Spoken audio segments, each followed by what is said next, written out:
шиг нөмөртэй аавын хаан ухааны царайг тэнгэрт зүйрлэж сэтгэлийн хэн ноён хойморт тэнгэрлэг аав таны хаан бид залмын.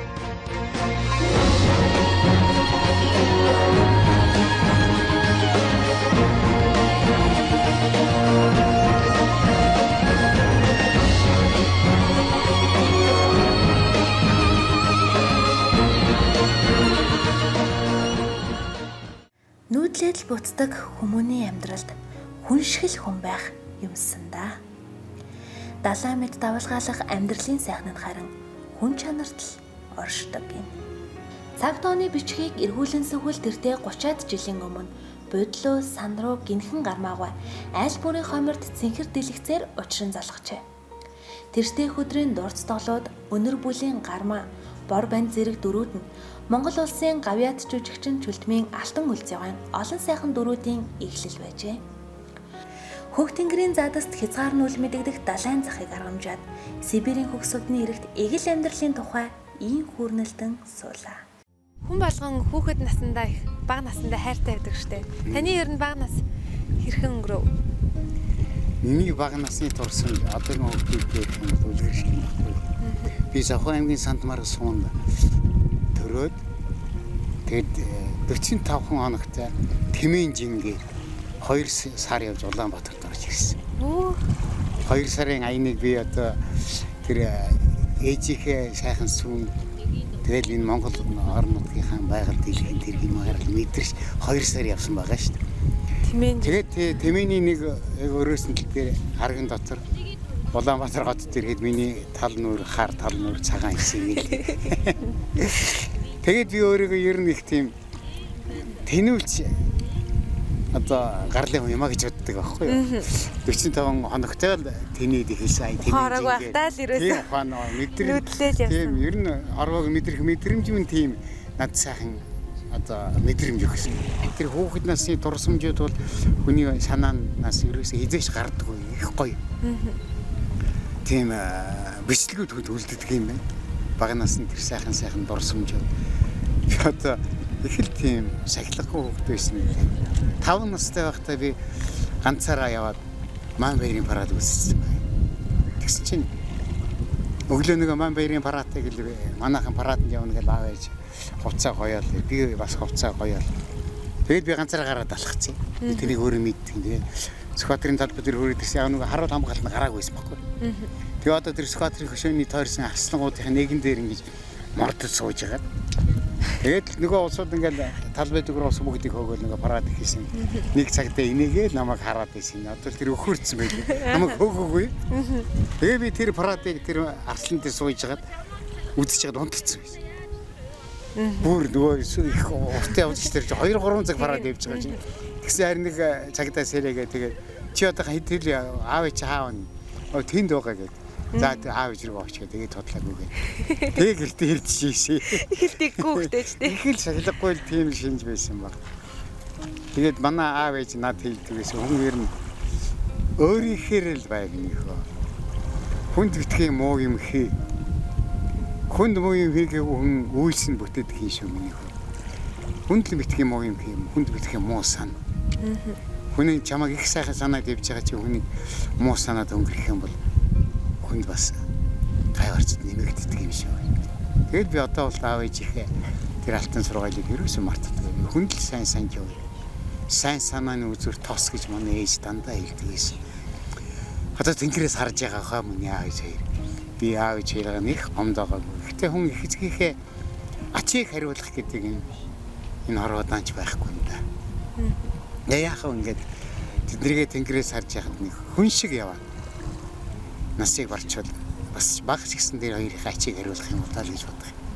Хүн шиг яваарэ гэж хэлснээс гадна хүн болоорой гэж манай хөгчүүд биднийг үнсдэг байсан. Би энэ усуудаа адилхан л идэж угаал унтаж ивтэл ингэж явж яхад хүн болоорой гэдэг юм би чи хүн болчиход байна шүү дээ гэж тийм ээ. Тэр үед боддог байсан чинь хүн болох гэдэг тэр утга учир их өөр юм байна л да. Гарцаа байхгүй тэр өвөг дээдсээ маань уламжилж ирсэн тэр Монгол сайхан хар ухаан тэр хүүхэд хүмүүжүүлэх арга хүүхдийн хүмүүжил бол бүр бүх нийтийн үйлс байсан гэдгийг мэддэг л дээ. Тэрний хүүхэд хүнээ байх нэ тэр одоо яаж ийн гинэ гэдэг. Хүний хүүхдийн төлөө хүн санаан зовоод идэг.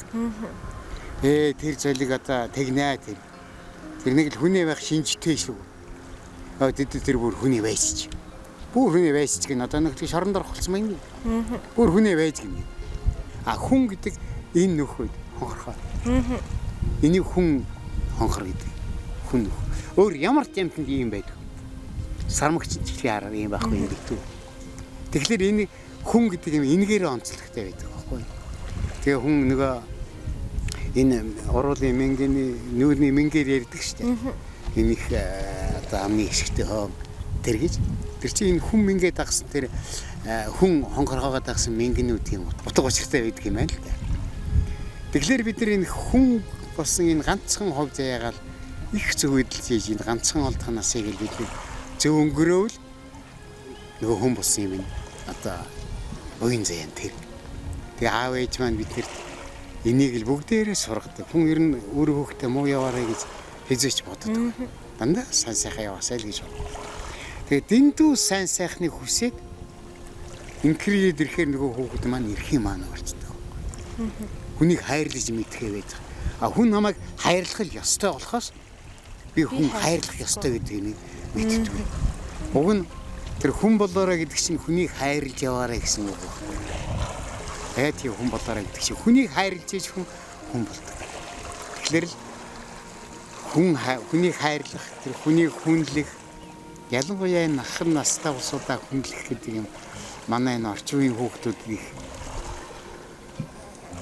дутагдaltaй шиг нэгдэг юм доо.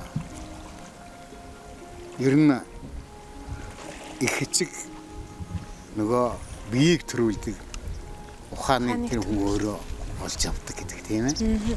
Гэхдээ энд ганцхан юм бодож явах хэрэгтэй.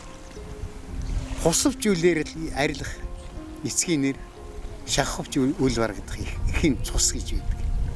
Эд энэ эцгийн цус тэр яс гэдэг юмыг л өндөлцүүлэхгүй чи битгий өгсөн яс өндөлцүүлээд байгаарай гэж. Энэ л их хатуу захиас юм шүү дээ. Зүгээр одоо бол нэг хэлэгдээл өнгөрдөг болохоос уг нь тэр их хатуу захиас байгаа. Яагаад тэгэхээр өгсөн хон ч гэсэн нэг их эцэг нь тэр хүүхд ихэд төлөө байдаг учраас яс нь өндөлцөж байдаг. Манайхан хүүхдээ эрхлүүлэх гэдгийг л ерөөсөө үзэж чаддаг юм да. Эрхэлсэн хүүхэд ерөөсөө л нэг тийм хүн болох юмнаас холтоо л байдаг. Эрх нь хичнээн ихт нь төдий шинэл тэр хүн чанараас холдож л байгаа.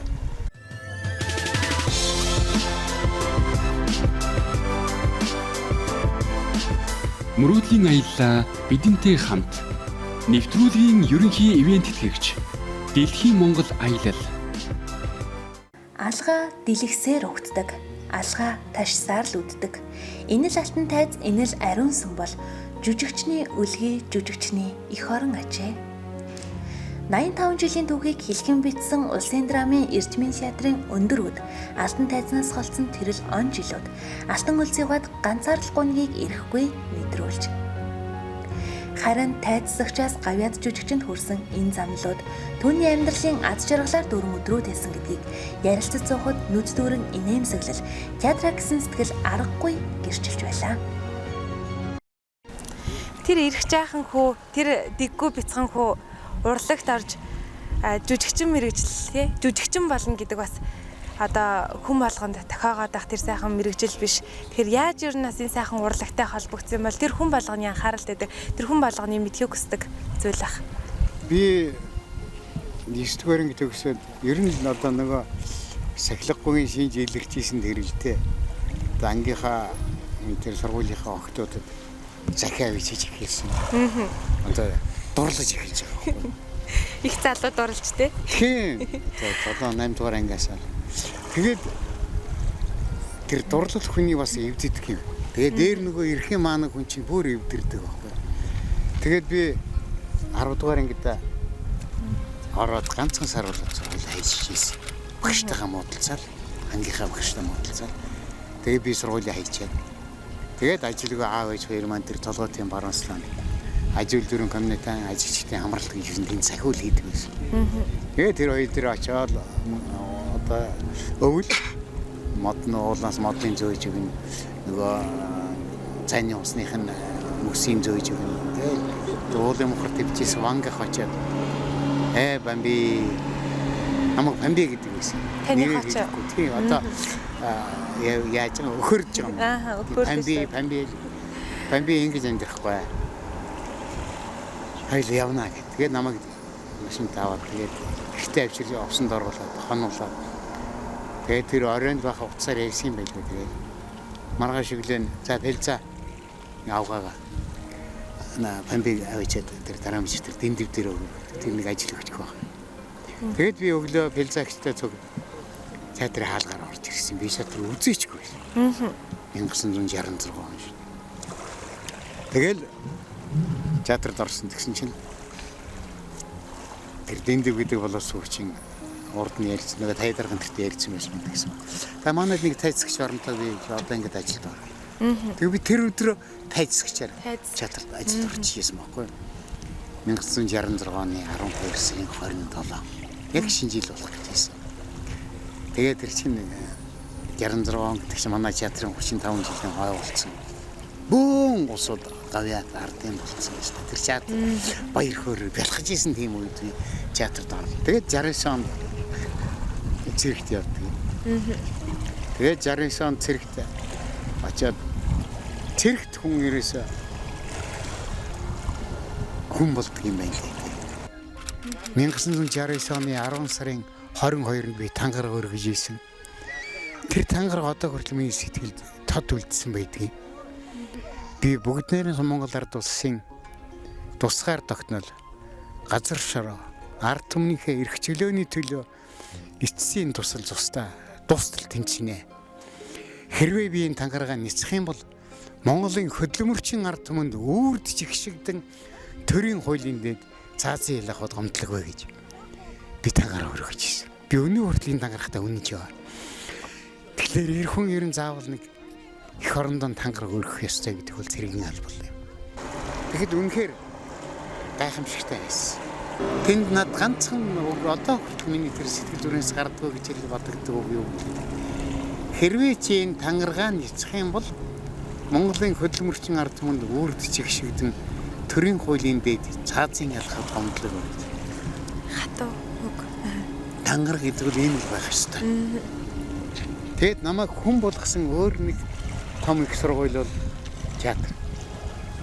Горький хийсэн гэлээ. Горький ямар сургууль төгсөг юм. Тэгээ Орос их орноор ижил мөрнөөр одоо ихт хийсэн тэр сонгоцоо. Тэгээ тэр Орос их орноор тэнсэн миний нэг их сургууль. Ном их уншсан минь 2 дахь их сургууль. Театр үзсэн минь 3 дахь их сургууль. Би энэ Хорвогийн 3 их том сургуульд төгссөн. Горький өөрийгөө тэгж хүнд үнэлдэг байсан. Яг тэрнтэй адилхан театр бол миний амьдралын их сургууль. Миний бүтээсэн театрт би нэг 130-аад дүр бүтээсэн байдаг. Энэ 130-аад дүр бол 130-аад өөр хүн. Өөр ертөнц. Тэгэхээр би 130-аад хүний өөр ертөнцид өөр тэр хүний юмд хувирч чадна гэдэг маань намайг хүн болох юм. Сурахсан. Гэхдээ би одоо сураагүй юм. Жүжигчд ярьдаг л да дүр бүхэндээ л хайртай, дүр бүхэн минь л надад бас бүтээхэд хэцүү байсан. Тэр дүрийг бүтээн гэдэг бол бас хэцүү гэж ярьдаг. Гэхдээ тэр дотроос тэр 130-аад дүр дотроос таны бас хайртай дүр. Эргээд ингэж бодох. Найдаа би тэр дүрийг хийх гэж мөн их зовж илээ гэж бодохоор зовоогүй хийсэн дүр байдгүй байна. Дүр бүхэн манай оюун багшийн хэлдэг байсан үг. Жижиг дүр гэж байдаг. Жижиг жүжигчин гэж байдаг юм шүү. Тийм учраас би ерөөсөө том жижиг дүр гэж ялгадаггүй. Гэхдээ хүнд их олон шагнал авсан сайхан дүрүүд байдаг байхгүй. Киноноос бол би одоо тэр эргэж бодходлын эрдэнэ нүнэр үлийн гармаа. Тэгээд тэр сахиулгын төмөр гэдэг нь олон сайхан дүрүүд би ард түмэн сэтгэл үлдсэн. Жүжигэн дээр одоо театрт бол би бор банд, чимдийн зохиол, арын албаныхын жүжигийг бор банд гэж Би 3 дахь нь. Анхных нь Латиф, 2 дахь нь Гомбочоо, би 3 дахь нь. Гэхдээ тэр бол хүнээр жүжигчин хүний тийм станыг гişимсхүүсийг шавхсан. Үнэхээр сайхан гоё дүр. Би тэр Борвондтай хайртай. Би тэр гэрэж оны шилдэг шиг нь авч ийсэн. Тэгээ хүн чинь тийм дүр гэдэг юм мэдрээд ажиллаад эхлэхээр зэрэг дүр өөрт амтагддаг шүү дээ. Их гоё амттай шүү дээ. Дүрийг амтлаад эхлэхээр хүн улам цаашаа шунана. Тэгэхээр тэр өшөөд гоё бол. Бүр зэрэглээ ингээд тэр чигээр тэр 450 хүн барьдаг баг.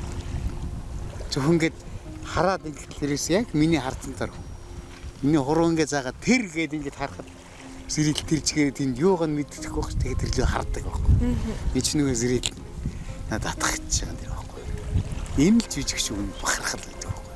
Би театрт ороод тайзах шийдэж явахдаа ерөөсөө миний амьдрал ийм юм байна л гэж ойлгосон. Тэр улсуудын тэр дүр бүтээж байгаа тэр сайхан чанар.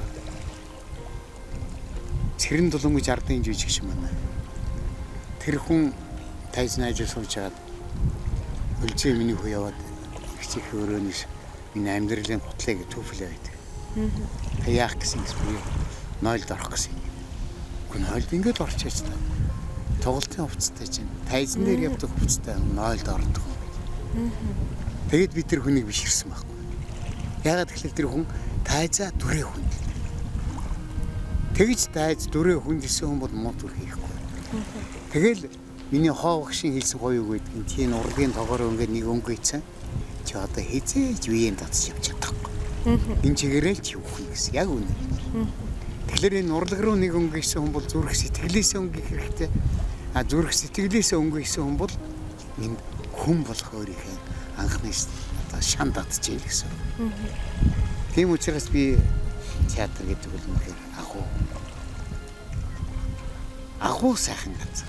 Миний амьдралын одоо бол би театрын өөрийгөө ямар ч нөхцөл төсөөлж чадах. Би тэтгэврт гарчаад эхний жил гэртээ уйлж суус бүр чарладаг байсан. Манайга энэ галзуурх нь яана гэдэг. Тэр их олон сайхан хамт олон дотор. Тэгээ дандаа эрэл хайгуулын дунд тэр дүр гэдэг юм чинь дандаа эрэл хайгуул байдаг. Тим ажил хийж явсан нэг ингээл гэрт орж ирээд тэгээл нэг цай хоол гурил бодаахан мах өөр юм байхгүй судлах юм сэтгэх юм байхгүй хамтарч юм ярих юм байхгүй ингээд л ганцаараа гэр цуугаад эхлэхээр ганцаардл гэдэг юм би тэмдэл мэдэрсэн. Одоо бол би маш их ганцаардалтай. Хүн ганцаардах гэдгийн зовлон гэдэг чинь өөрийнхөө дуртай юмыг хийж чадхаа байж гарал хүн ганцаардна. Сэтгэл санаагаа хуваад чадхаа байж гар хүн ганцаардна. Би яг сэтгэлээ хуваалцдаг, биенээ ойлголцдог найзгүй болчиход би их ганцаардсан. Би амьдралдаа ганцхан тийм найзтай байж үзсэн. Хар багаасаа үргэсэн миний найз одоо Арнаан гүрсийн дорж самбуу гэдэг ард түмэндээ арслан гэж хүнлэгдсэн. Том жүжигчин, том найруулагч энэ хүн байсан. Бицээрийн хамтарч ажилласан олон жүжиг бий. Тэр жүжигүүд бүгдээр ард түмний зүрх сэтгэл хоногшиж үлдсэн. Тийм сайхан дөрөв, тийм сайхан найруулга болсон байдаг. Тэгээ ямарваа нэг юмд хамгийн амархан ойлголцдог болоод тэр юм алтвэлзээ. Хоёул энийг хий. Чи би ийм санаа гаргах гэсэн юм дээр чи нэг ийм л юм хийгээд өгөөч надад гэж. Ингэж хэлдэг. Тэгээд тэр найз маань их залуугаараа хорвоо барихлаа. Тэнгэр тийм тэнгэрлэг найруулагч эрэхтэй байсан юм байлгүй. Би харамсдаг. Гэхдээ ганцаар л гэдэг үед эндээс үеж амссан. Расул Гамзатовын нэг мундаг шүлэг байдгийн. Миний найз бурхны хооронд явлаа. Тэр хүн бос ирэх ч юм юу ч юм. Манайх руу ирдэг харгуйн бүдгэрлээ. Тэр хүн ирэх ч юм. Уулзах ч юм. Бачуурч гомдохтон бахирж уйллаа. Нулимсан ачих гэтэл баруун гарам нь өгөө байлаа гэж. Тийм сайн найз бол хүний нэг эрхтэн байдаг юм байна. Тэгэхээр зэрэг хүн тэр ганцаарх гэдэг юм л энэ л байдаг. Яг хүн өөртөө адилхан сэтгэл, өөртөө адилхан боддог найз нөхөд гэдэг бол энэ хорвоо тэр хүн олдохгүй. Тэр бол жинхэнэ найз, жинхэнэ нөхөр гэдэг бол тэр. Яг тэрнтэй адилхан хүн мэрэгчлээсээ жоохон ингээл миний хөндийрээд хэлэхэд тэр ганцаарл гэдэг нэг юмс.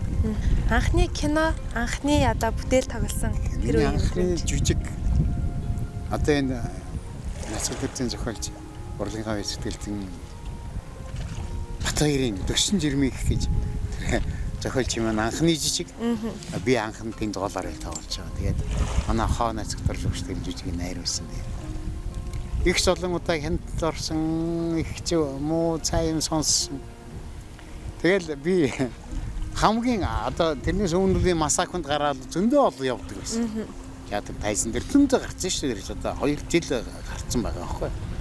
Тэгээ 2 жилийн дараа тэр жигс гол орол гараад хамгийн анхны тоглолт гээл. Тэгэл цэрэн дээр зүү одоо нэг цэрэн дээр зүүний ихч тоглолт байсан. Ингээд намаас чиний хаалганс гараад ирсэн жил хажуудаас ингээд алгачихсан. Тэгэл халаа. Тэгээд би явж ятгаа гэж. Гүү нөгөө өөх мөхч баг. Гүү ингээд таг зүүн. Цэрэн дээр зүү намайг чирж яваа.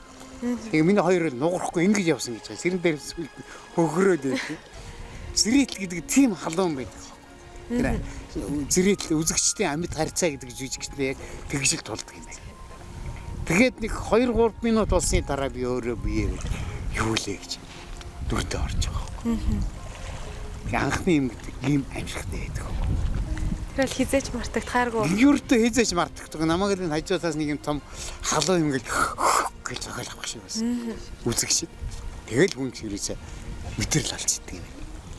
Яг энтэй адилхан кинонд би бас анхныхаа кино яг анхныхаа дублийг авахлах гээд тэр 79 онд өөрийн цолом кинонд онтрогоо намайг өрсөн. Тэгээд тэр Нямбо баян гэж чээж баян Нямбо гэж тэрний тэгээд гэртөө хэсэг байдаагаа тэр хэсгэж тэр киноны ихний зураг авсан байхгүй. Тэгээд би анхны удаа камерын хажуу сууж байгаа байхгүй. Урд. Тэгээд нөгөө байдаагийн зургийг ихэж авъя гэдэг нөгөө бачмарк тавьчихсан. Тэгээд миний хажуудлаас нэг аппарат тавиад байдаагаад ингээл харьцаал хоёул яриад одоо болж байна. Одоо нэг хоолой харьцгийн хэрэггүй. Ингээд авчиг гэж бондоо. Тэгэл байдаагаа ингээл мотор гэл тэгсэн чинь миний нөгөө придний фотод миний мөрөө ээжсэн баг. Мотор гэл тэгсэн аппарат угсаж би очиод ингэж тэгсэн чинь стоп гэл. Яг ч хөдлөд байгаа юм байгаад мотор. Тэгээ загнаа хэлсэн баг.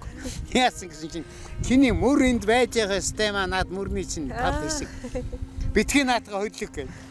Тэгэл дахиад ингээл хоёр дахь дахиад мотор шархаад ингэсэн чинь хөдлөөд нь штэ гэл. Би амьд хөдлөөгүй ингээ нөгөө моторын тул эвгүй сонсох нэг конус гэж нэг шажигндаг аппарат байсан. Тэгжиж одоо анхны тэр камер мэдрэх гэдэг юм. Тэгээд жүжигчин хүн сүүлд нь дамжгаа одоо варг нэг шөнийн лекц орсон юм да тэр нэг шилэм тавьж сууж байгаа нэг тэр зарлаагүй дээр кинонд очиод халахгүй хамар даваан дээр. Тэгээд кино жүжигчин хүн кино жүжигчин хүн ямар байх вэ гэдээ ярьсан. Тэгээд тэндээс би нэг их сургууль одоо сурсан юм шиг юм болж байгаа. Дамжгаанад юу гэж ойлгосон гэвэл кино жүжигчин хүн хамгийн түрүүнд камера мэдрээ. Тэр камер хаавна. Энэ камер энд тавьсаа чамайг ингэж аваад яах гэж камер тэнд тавьж байгаа авчин. Найруулагч оператор хоёр нэг л юм бодсон байгаа. Тийм учраас юм камера мэдэр. Камера мэдэрсэн хүн тоглолт чинь өөр болдог юм. Камера хүн шиг л чи ойлгодог.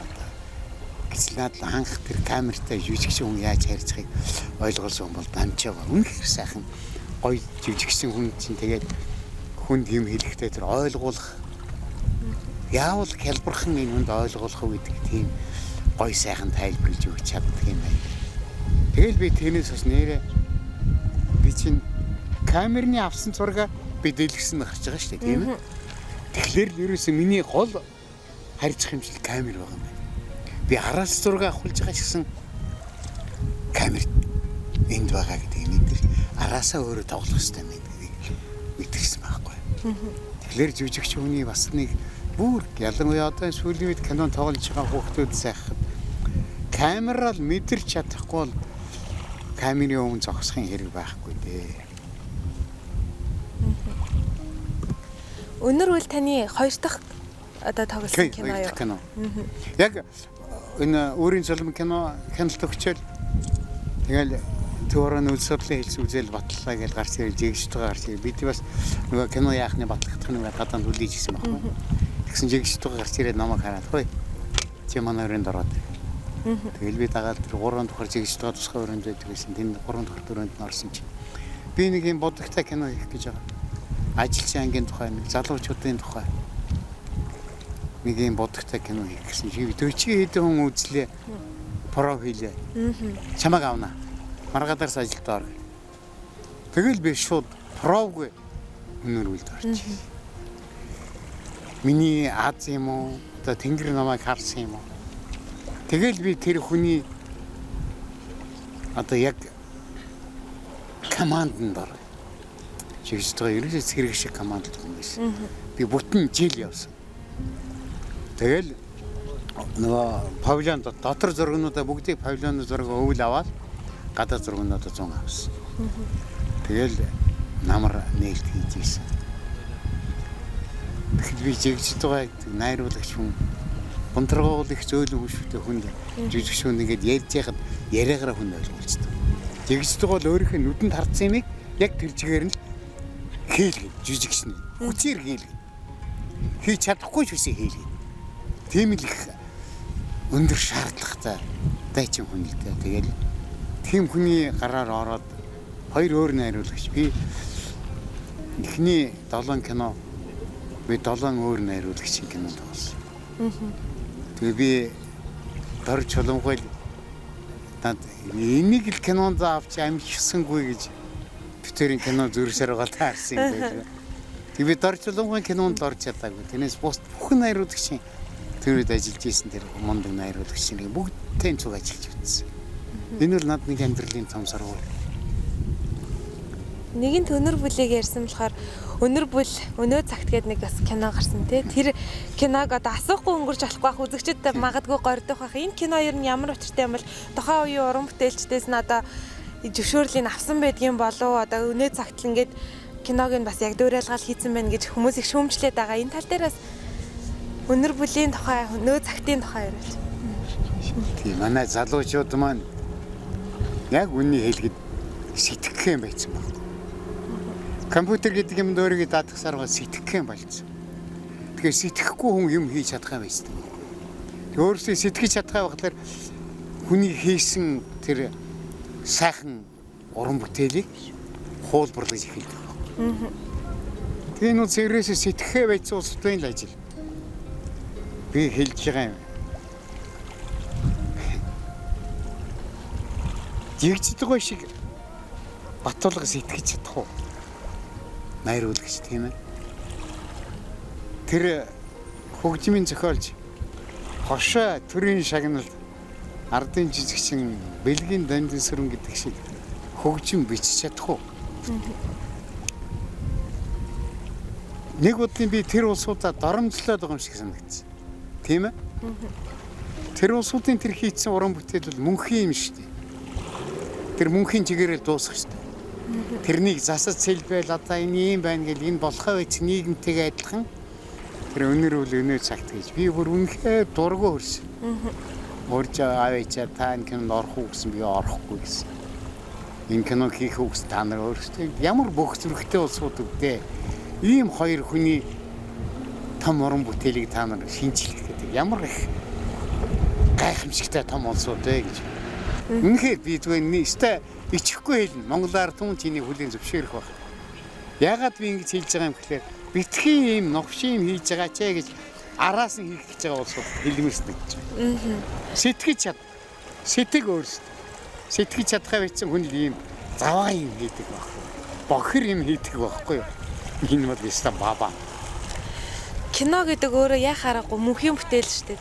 Ямар ч кинонд яг тухайн үеийн цаг үеийн түүхийг харуулсан тэр цаг мөч бүхэн шингэдэг гэж би хардаг. Яагаад гэвэл тухайн үед 1980 онд Монгол улс ямар байсан, нийгэм нь ямар байсан, хүн нь ямар байсан. Гадагшаа л үлдэх ёстой.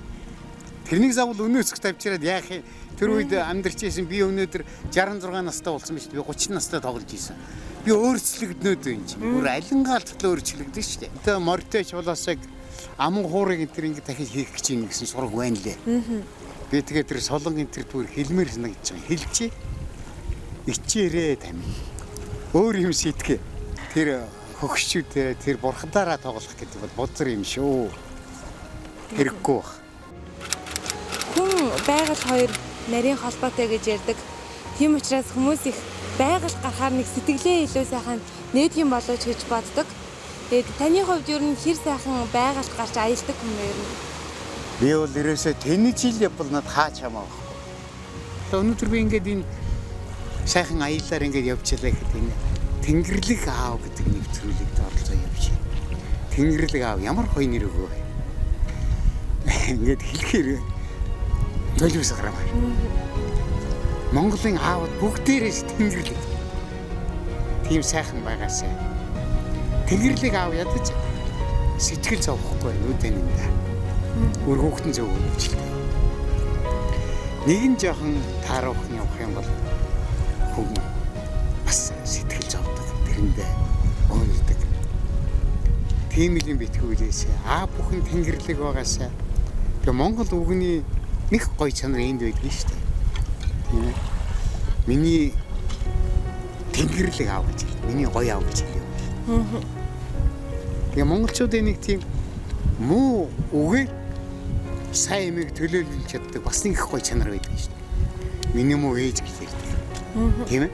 Миний муу ээж. Хичнээн гоё сэтгэл зөөлөн туссан тийм ээ хүн сонсогдно. Миний муу ээж. Миний муу ээж тийм шүү дээ. Ээжигээ сансан хүн миний муу ээж гэж хэлдэг. Тэгсэн чинь одоо миний гоё ээж, миний сайхан ээж тэргээл тэмцээн зохиогоод нэвтрүүлэг хийгээл. Уг нь миний муу ээж, миний муухай ээж нэг ийм л хүн шүү дээ гэл ихийгээ тухай ярих юм уу? Би муухай ээжийнхээ тухай, муу ээжийнхээ тухай би та нартай нэг сайхан сэтгэл хуваалцъя гэж ярьсан нөхцөл бол тэр гэдэг хүний тэр сайхан юм дэндүү гоё гаргана. Яг тэрэн шиг л би Монгол үгний утга учирыг л хүүхдүүдтэй бүр багаас нь сайхан чихэнд нь хоногсуулж явах үл Монгол хэл гэдэг маань үг нь өстой яруу тунгалаг сайхан хэл юм шүү дээ. Монгол эр хүний ноён нуруу, Монгол эр хүний Тэнгэрлэг заяа гэдэг цаанаасаа л агуу юм. Тэгэхээр таны хувьд ер нь Монгол эр хүн гэдэг ямар байх ёстой юм болоо? Монгол эр хүн гэдэг бол айл гэрийн баг нэдэг шүү дээ. Өвгдээдсэн хэлдэг байсан шүү дээ. Хүн болох багаасаа хүлэг болох унганаасаа гэж. Тэгэхээр манай өвгдээдс өөрсдөө тэр өвгдээдсийн сургаалыг их олон зуун дамжуулж бат нягт барьж ирсэн энэ уламжлал өнөөдөр хүртэл манай энэ Монголд ирсэн учраас л энэ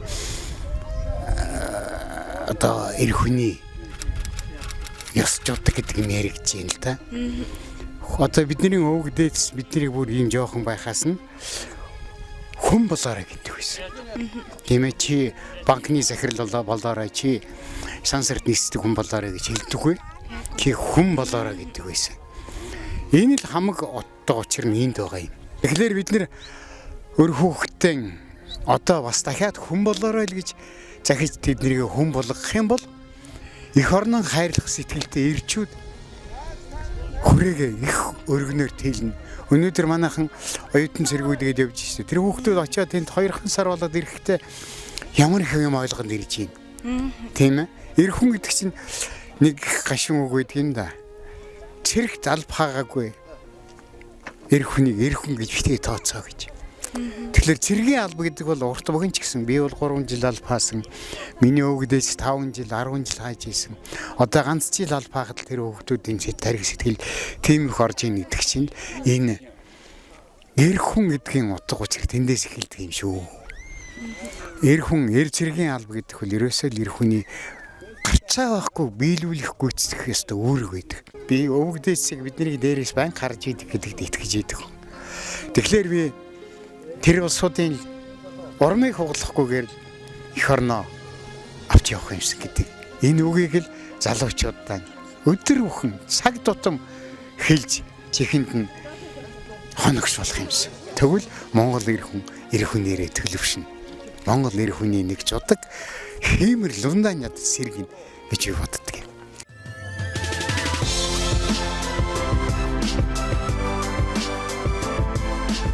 Мөрөөдлийн аяллаа бидэнтэй хамт нэвтрүүлгийн ерөнхий ивент тэтгэгч Дэлхийн Монгол аялал. Эцэг уул нурдаггүй, ихийн сүв ээддэггүй гэж сайхан үг байдаг. Тийм ээ.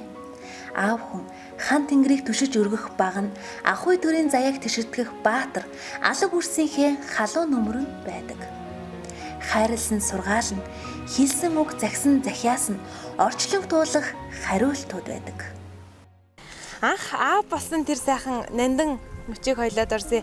Анх одоо хүүхдээ тэрврээд төрсөн мэдрэмж нь ямар байдаг юм болоо? Их сони шүү дээ. Хүн хүүхдээ тэрвэрхээс өмнө аав болчдөг. Манай ихнэр би жирэмсэн болчлаа гэхлээр л тэгэл тэр чи аав болчдөг. Өөр. Тэгэл аавд бэлдэн. Аав ямар байх вэ? Өөрийнхөө аавыг бодно. Тэгээд би анхныхаа хүүхдээ гаргахад байхгүй. Хөдөө хүчээс. Хажууд нь байгаагүй. Хоёр дахь хүүхдээ төрөхөд бас байгаа. Дандаа намайг эзгүй тэрсэн. Гэтэ би эмнэлэгт гаргаж явдаг байсан л да. Хүн аав болох гэдэг. Тэгээд энэ чиний нэг гоё нэр өгсөн Тэнгэрлэг аав болох гэдэг. Тэнгэрлэг гэдэг үг их гоё. Хүн аав болно гэдэг чинь эхлээ тэр бүтэн 9 сар тэр аав бэлдэж хүлээж байгаа тэр баясгалантай тэр 9 сар. Яг аав болчоо тэр нэлзраа амтныг тэврээд үнэрлээ тэр гоё үнэр энэ тэгэл нэг сарын дараа шүн уйлаад халуураад түргэн дуудаал эхлэхээр аав гэдэг ч бас хэцүү шүү дээ. Яг тэр нөхцөлд бол аав бас хэцүү. Тэгээд нөгөө аав болох сургуулийн маань анхны гараал ер нь тэндээс эхэлнэ. Хүүхэд халуур хөвдөх гэдэг бол нөгөө үхтэл үр харам гэж ихэн их эцгийн сэтгэл тэнд л үнэхээр хэцүү байдаг юм. Үр өвчнгөө жаргалтай сайхан байвал хэцүү жаргалтай байдаг. Тэгэл би айдаа манай аав ичээр ярьдаг байсан.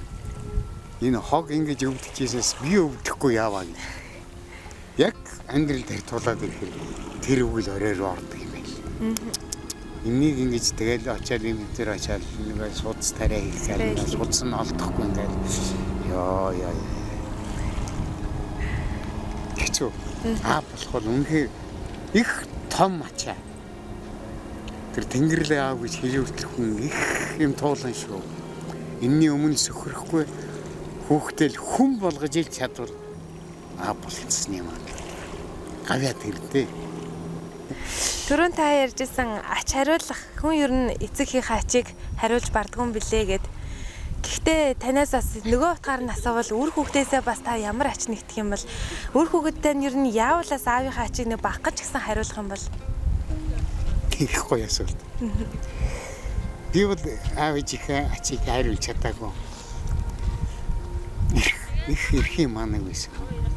Их олон ах トゥ нэрийнхээ их олон том нэртэй зохиолч жүжигчдийн гар дээр би миний багнаас өнгөрсөн. Тэр Янгны Ламзуу гэдэг хүний хөө Ванган гэдэг миний битэр төрс ах トゥ хоёр хүүхэд. Тэгээд би тэр зохиолч жүжигчдийн гар дээр өссөн гэдэг тэрнийг ярьж байна. Тийм учраас би их эрхийн манаг байсан. Би аав ээж ачийг юусаа хариулж чадаагүй. Одоо би харин 2 хүүхэдтэй боддог юм 3 хүүхэдтэй. Хүн шиг л яв. Хүн шиг л явбал та нар минь аав ээжийнхээ ачийг хариулж байгаа юм. Хүн муу юм битгий хий, хүн битгий муу юм сан. Эх орондоо үнэт зүтг. Эх орондоос юм битгий хумсал. Өөрийнхөө хэр хэмжээгээр л амьдрал.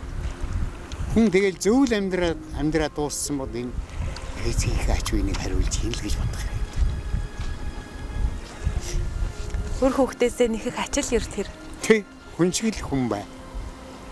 Хүн шиг яваад энэ торгоо дуусгачих юм бол миний хүүхдүүд аав ээжийнхээ ачийг хариулж яа л гэсэн үг. Монголчууд ярьдаг шүү дээ. аавын үг алт, ээжийн үг эрдэнэ гэж хэлдэг. Тэгэхээр би одоо бас энэ сайхан цэнгэр дэлгэцийн өмнө аав хүний дээр нандин сайхан сургаалуудыг бас хойч үедээ уламжилж хэлээсээ аав хүн тэнгэрэл заяатай төрдөг, аав хүн үр хүүхдийнхаа баатран л байдаг шүү дээ. Яг чамтай адилхан гэж бодож сэтгэдэг. Яг чиний асууж байгаатай адилхан асуу гэсэн хүн их олон байгаасаа гэж би бодож байна. Биэнд ганцхан юм или хүн болоорой. Хүн бол Тэнгэрлэг баяа гэвэл хүн болоосаа.